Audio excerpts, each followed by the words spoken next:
네, 여러분 안녕하십니까. 제가 그 유인성 선수 머슬 라디오를 하면서 또 촬영을 장소를 또 협조를 해주신 보디빌더 오잉근 선수님을 잠깐 모셔봤습니다. 안녕하십니까. 예, 다행히 또 시간을 내주시고 갑작스럽게 말씀드린 인터뷰를 응해주셔서 너무 감사합니다. 예. 네, 오잉근 선수님 또 머슬 라디오 원래 또 나오셨던 주인공이셨고 그 당시에도 이제 미국 아놀드 클래식 아마추어를 준비하고 계셨는데 하필 거기 아놀드 클래식에서 저는 그렇게 어이없는데 저는 사실 처음 봤습니다.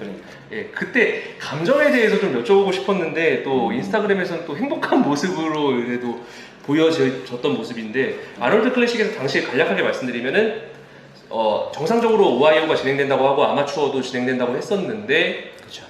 이게 약간 조금 문제가 됐었던 게 제가 알기로 어떤 지정된 나라 예. 거기 이제 오하이오 주지사가 예. 그 이제 아마추어 올림피아 이제 개측 예, 맞습니다. 그 개측 전에 이제 전날에 이제 그 뉴스라고 하죠. 전날이죠. 네, 그 뉴스에 이제 공지를 이제 띄운 거예요. 이제 오하이오에서 이제 뭐 아놀드 클래식에 뭐 개최를 못할 수도 있다라는 식으로 이제 얘기를 해서 근데 이제 그 아놀드 슈왈체네거가 이제 그 주최자니까 이제 협의를 해서 그럼 프로 시합만 뛰게 해달라. 그리고 이제 이제 그때 당시에 이제 코로나가 한국, 일본 그리고 중국, 이태리랑 그리고 하나가 또 어디 있어요. 유럽 쪽에. 그렇게 5개 나라가 확진자가 좀 많았을 때예요. 그때 그 나라들만. 그 나라들만 이제 뺀 거예요. 그 나라들 이후에는 저처럼 이제 아마추어 이제 선수들 온 사람들은 다 시합을 뛰었고. 그때 시합 준비를 하시는 모습을 보았을 때 정말 뭔가 프로카드를 정말 외국에서 가져올 수도, 아놀드 클래식에서 가져올 수도 있겠다라는 생각이 들었었는데 개인적으로 많은 아쉬움이 남았을 것 같고 이게 좀 대처가 전날에 그렇게 좀 미국까지 갔는데 이루어졌을 때 개인적으로 어떤 생각이 드셨는지 궁금합니다. 일단은 저는 원래 제 성격상 앞으로 일어나야 될 일 갖고 너무 많이 걱정하는 성격이 아니거든요. 그러니까 일어나고 나서 그 다음에 이제 해결을 봐야 되니까 일어나지도 않는 일에 대해서 내가 지금 해결책을 찾을 수는 없잖아요. 그래서 그렇게 뭐 이렇게 될 수도 있다 저렇게 될 수도 있다는 얘기는 전날에 얘기를 이제 막 새벽같이 많이 들었어요. 그래서 그때 같이 갔던 지연이한테 여자친구한테도 그냥 일단 자자. 아침에 내가 보고 올게. 그래서 아침 6시 7시쯤에 그때는 이제 전날에 개측을 뿐만 아니라 개최를 하냐 마냐가 이제 관건이었거든요. 다음날 가니까 이제 부스랑 다 깔리더라고요. 그래서 기분이 너무 좋았어요. 그래서 아침 7시에 일어나서 이제 제가 확인하고 왔죠. 가서 지연아 됐다. 할 것 같다. 그래서 이제 여권이랑 들고 이제 개측 장소로 가서 줄 쓴 데서 이제 기다리고 있다가 그 앞에서 이제 그 관계자분이 이제 여권을 계속 확인하면서 이제 하더라고요. 그래서 약간 불안하기도 한데 그래서 보여줬어요. 그때 코리아라고 찍히니까 안 된다고.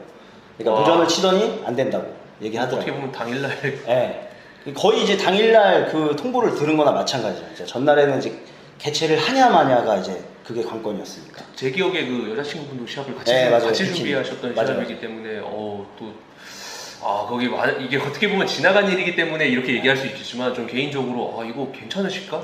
이런 생각을 많이 해서 걱정이 많이 됐던 것 같아요. 근데 이제 저 혼자 만약에 시합을 준비했다면 제 그때 당시의 감정을 표출을 했을 수도 있는데 여자친구도 이제 같이 갔기 때문에 제가 만약에 너무 많이 실망을 해버리면 여자친구도 같이 막 실망을 할까봐 당연히 실망을 했겠지만 근데 이제 여자친구 당연히 저도 이제 실망을 했는데 그래도 나는 좀 차분하게 있어 보자. 그래서 뭐 이번만이 기회가 아니니까 우리가 뭐 요것만 뛰고 시합을 뭐 그만둘 것도 아니지만 그래서 그렇게 얘기를 했죠.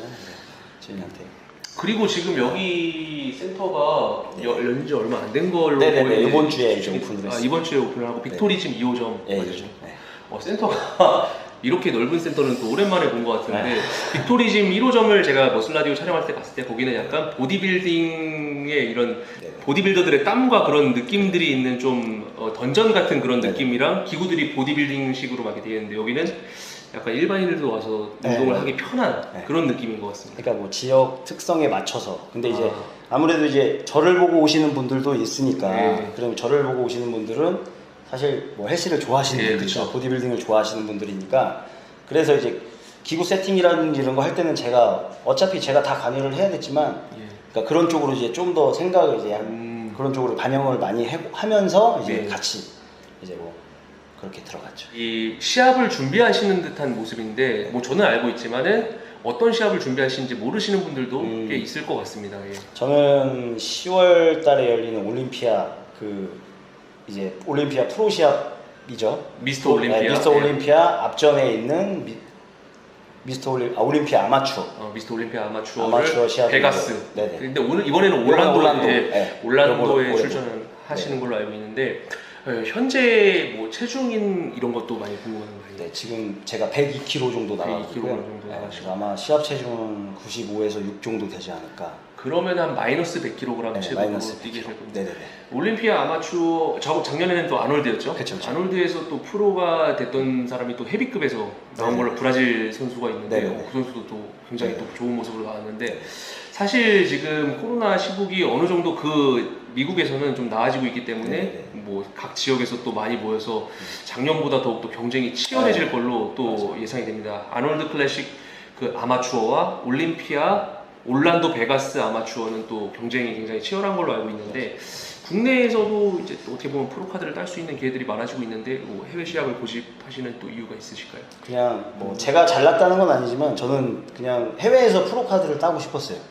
그 전부터 계속. 그러니까 프로카드를 생각한 시점부터 그냥 우리나라가 아닌 그냥 미국에서 프로카드를 이제 다른 나라도 아니에요. 사실 미국에서 따고 싶었어요. 그러니까 뭐 프로카드를 꼭 만약에 제가 나이가 이제 40이니까 사실 프로카드를 따도 선수 생명이 그렇게 길진 않잖아요. 그래서 사실 프로카드라기보다는 미국에서 시합을 많이 뛰어보고 싶어서 그래서 올해 원래는 그냥 캘리포니아 그냥 우리나라로 따지면 미스터 경기 막 이런 거 있잖아요. 지역마다 그런 시합을 나가려고 하다가 이왕 나갈 거 그냥 어차피 2호점 이제 오픈 준비가 사실 좀 늦어지는 바람에 그래서 시합도 조금 밀리면서 결국에 제가 생각한 게 그냥 올림피아 갔다 오자. 그래서 바로. 그러면 출국은 언제쯤 하시죠? 10월 2일 날 이제 출국을 하고 경기 끝나면 거의 바로 와요. 또 이제 또 3호점 3호점을 또 준비를 하고 있기 때문에. 그래서 간략하게 1호점이 제가 알기로 1호점이랑 지금 2호점이랑 거리가 제가 생각보다 가까워서 놀랐는데 3호점은 또 어디다? 3호점은 이제 안성인데 안성도 사실 뭐 고속도로 타고 가면 뭐 그렇게 멀지는 않아서 옥산에서 그래도 왔다 갔다 하시면서 굉장히 바쁘실 것 같습니다. 시합 준비하시는데 또 사업적인 일들이 많이 겹치면서 좀 어려움을 겪는 분들도 많은데 개인적으로 괜찮으신지 또 궁금합니다. 지금 뭐 여기도 이제 매니저가 있고 3호점 이제 준비하는 거기 매니저도 친구가 있기 때문에 그 친구들이 이제 엄청 많이 도와주고 오랫동안 일을 하셨던. 그렇죠. 그렇기 때문에 제가 특별히 막 신경 쓸 건 많이 없어서 그래서 뭐 3호점하고 2호점은 사실 이미 뭐 이렇게 인테리어 들어가기 전부터 구축을 다 해놔서 그 전에 많이 바빴어요. 그 전에 많이 바쁘고 그래서 이제 2호점이 원래 저희가 오픈 시기가 원래 한 1월달, 2월달에 잡았다가 이게 계약이 계속 파기되면서 좀 늦어졌거든요. 그러니까 시합 준비 앞전에 오히려 조금 운동에 소홀하게 될 수밖에 없다가 요즘에는 그나마 조금 이제 괜찮아졌죠. 이거는 조금 더 앞선 예상점일 수도 있지만 당장에 놓인 시합도 있겠지만 만약에 IFBB 프로카드를 가져오게 된다면은 일단은 뭐 212 체급에서 저희가 오인근 선수를 볼 수 있으신지? 그럴 것 같아요. 제가 지금 제 근육량으로는 오픈 시합 저도 이제 오픈을 꿈꾸는 선수긴 한데 뭐 다 우리나라 대보만 있을 때도 사실 올림피아 선수들을 보면서 꿈을 키웠으니까 근데 그때 당시에는 212가 없었고 그렇습니다. 그냥 다 오픈이었고 그러다 보니까 그 선수들을 보면서 이제 특히 제이커트를 보면서 꿈을 키웠기 때문에 그래서 뭐 212 제 체중이 212이기 때문에 근데 212를 뛸 수밖에 없는 거긴 한데 뭐 기회가 꼭 된다면 저도 승철이 형처럼 오픈을 뛰고 싶긴 하죠. 만약에 기회가 된다면.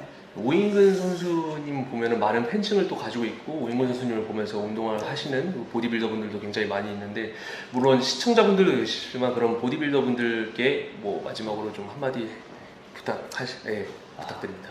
제가 한 이제 보디빌딩을 한 지 이제 16년 정도 됐는데 뭐 그렇게 길지는 않아요 사실. 그러니까 군대 갔다 오고 27살 때부터 이제 시작을 했으니까. 근데 이제 젊은 친구들이 보디빌딩을 하면서 요즘에 정말 몸들이 다 좋으면서 근데 이제 안타까운 게 너무 이제 급하게 하려는 경우가 굉장히 많은 것 같아요. 소름 돋는 게 친구분이신 유인성 선수님과 똑같은 말씀을. 그러니까 비슷해요 생각이. 그래서 그런 것만 좀 그러니까 그거는 나중에 보디빌딩 할 때는 모르겠지만 본인이 은퇴하고 이제 올해 은퇴하고 이제 건강을 챙길 나이가 됐을 때는 많이 후회도 할 것 같거든요. 그래서 그런 거 저를 생각하면서 뭐 그렇다고 해서 운동하면서 내가 무게를 40kg를 들 수 있는데 안전해야 돼 그러면서 30kg 들 필요는 없지만 예. 그 이외의 것들을 제가 지금 말씀드리는 거라서 예. 그런 거 잘 생각해서 그리고 이제 우리나라는 사실 보디빌딩 준비하면서 수업도 많이 하고 이제 뭐 여러 가지 이제 선수로서 성공도 하고 싶고 돈도 많이 벌고 싶은 사람이 굉장히 많은데 저는 개인적으로 두 가지 중에 한 가지만 선택을 했으면 좋겠어요. 일단은 만약에 내가 선수로 갈 것 같으면 조금 금전적으로 조금 이제 남들보다는 좀 못 벌지만 사실 요즘에는 저희 때보다는 많이 벌잖아요. 그래서 좀 못 벌더라도 선수층에 조금 더 집중을 하던가 아니면 본인이 정확한 트레이닝이나 뭐 코치가 되고 싶다 그러면 보디빌딩보다는 코치로 가는 방향. 이게 사실 두 마리 토끼 잡기가 쉽진 않거든요. 네. 그러면 뭐 그런 것들을 잘 생각해서 더 열심히 그리고 오래 운동을 했으면 하죠. 저는. 어떻게 보면 시니어 보디빌더들이 이제 젊은 친구들에게 줬던 제가 들었던 가장 현실적인 조언이 아닌가 싶을 정도로 정말 현실을 바라본 조언이셨습니다. 오영근 선수 이렇게 갑작스러운 인터뷰를 요청해 드렸는데 응해주셔서 너무 감사하고 시간 내주셔서 감사합니다. 감사합니다. 여러분 오영근 선수님이었습니다. 감사합니다. 감사합니다.